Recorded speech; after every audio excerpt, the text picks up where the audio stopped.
Today I'm going to be talking to you about the SKE SK1250 UPS with surge protection.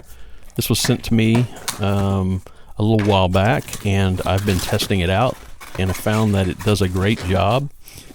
There are other videos out there that are showing you all of the feature sets in depth, and what I wanted to do is just give you a quick no-nonsense unboxing video that shows you some up-close pictures of the plugs, what it comes with, and just talk about the features without taking too much of your time.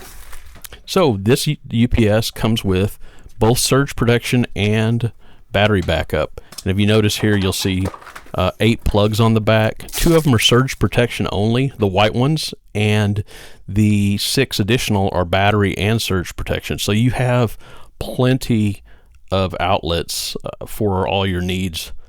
I think it'll be ideal for a small office, so you could plug in modems, routers, PCs, network storage, that sort of thing. Also, this has a option to where you can actually plug this into your PC and monitor with UPS software that they provide, and it can gracefully shut down your computer prior to battery time running out. So that's really nice. So check out the SK1250 UPS from Smart Key Energy.